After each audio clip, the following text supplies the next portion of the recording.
கர்த்தருடைய பரிசுத்த நாமத்திற்கு ஸ்தோத்திரம். சங்கீதம் 94 1வது வசனத்துல, நீதியை சரி கட்டுகிற தேவனாகிய கர்த்தாவே, நீதியை சரி கட்டுகிற தேவனே பிரகாசியம்னு சங்கீதக்காரன் பாடுறாரு. எபிரேய மொழியில நெக்காமா அப்படின்னா பழிவாங்குதல்னு அர்த்தம். நாம எப்பவுமே தேவனை கிருபை, இரக்கம், மாறாத அன்பு நிறைந்தவராதான் பாக்குறோம்.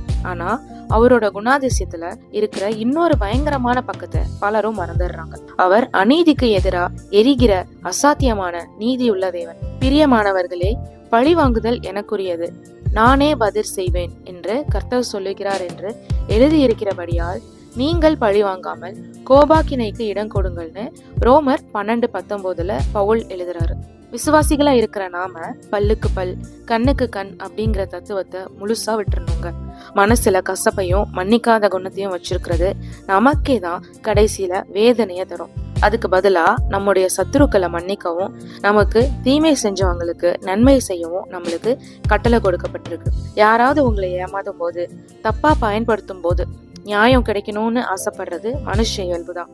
ஆனா இத நம்மளுடைய வழியில கையாளாம கர்த்தருடைய காலத்துல அவரே பார்த்துப்பாருன்னு அவர்கிட்ட ஒப்படைச்சிடணும். ஏசு கிறிஸ்து சிலுவைக்கு போறதுக்கு முன்னாடி தன்னை பரியாசம் பண்ணி அவர் மேல துப்பி அவர் அடிச்சவங்கள அங்கேயே அழிச்சிருந்தா நித்தியத்தோட நோக்கமே என்னவா இருக்கும்னு கொஞ்சம் யோசிச்சு பாருங்க.